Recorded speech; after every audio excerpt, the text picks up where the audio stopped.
Radhe Radhe everyone.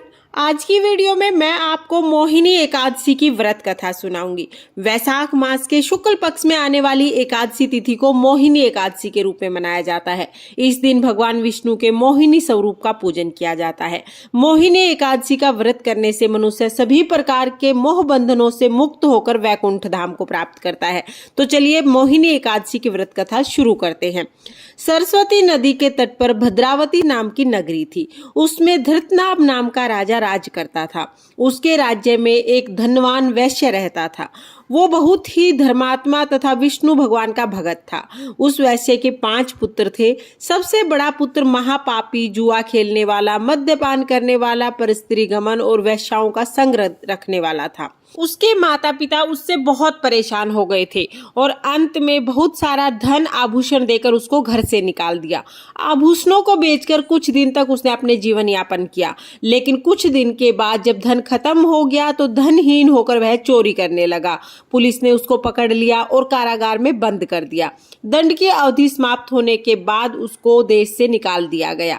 नगरी से निकलने के बाद वो वन में जाकर पशु पक्षियों को मारता और उन्हें खाकर अपना गुजारा कर लेता। एक दिन उसे कोई भी शिकार नहीं मिला। भूखा प्यासा वह कौंडिन्य मुनि के आश्रम में पहुंचा और हाथ जोड़कर बोला कि मैं आपकी शरण में आया हूं, आप मेरा उद्धार करो। मुझे कोई उपाय बताओ जिससे कि मेरा उद्धार हो जाए, आप पतित पावन हो। मुनि बोले, वैशाख मास के शुक्ल पक्ष में आने वाली एकादशी का व्रत करो, अनंत जन्मों के पाप भस्म हो जाएंगे। मुनि की शिक्षा से वैश्य कुमार ने मोहिनी एकादशी का व्रत किया। मोहिनी एकादशी के व्रत के प्रभाव से सभी पापों से मुक्त होकर विष्णु लोक को चला गया।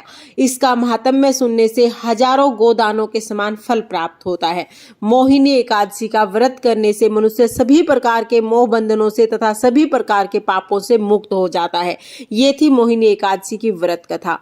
इसके साथ ही हम एक गणेश जी की कथा और सुनेंगे। तो चलिए अब मैं आपको गणेश जी की कथा कहानी सुना देती हूँ। एक बार एक गांव में एक बुढ़िया रहती थी। बुढ़िया अंधी थी और वो अंधी बुढ़िया रोजाना गणेश जी का पूजन करती थी। गणेश जी बुढ़िया के पूजन से बहुत खुश हुए और एक दिन गणेश जी बुढ़िया के सामने प्रकट होकर बोले कि हे बूढ़ी माई, मैं तुम्हारी पूजा से बहुत प्रसन्न हूँ, तुम्हें जो भी मांगना है वो मांग सकती हो। अब बुढ़िया बोली, हे गणेश जी महाराज, मांगना तो मैं नहीं जानती।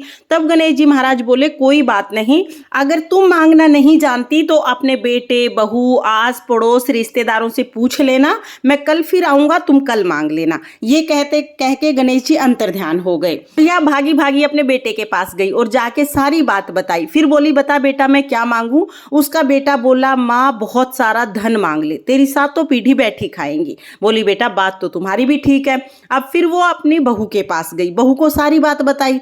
तो बहू बोली कि माँ जी क्या करोगी धन का, अपने लिए पोता मांग लो, पोता, तुम्हारा जन्म सफल हो जाएगा। बोली, बहू बात तो तुम्हारी भी ठीक है। फिर बुढ़िया अपनी पड़ोसन के पास गई। पड़ोसन बुढ़िया की बहुत अच्छी सहेली थी।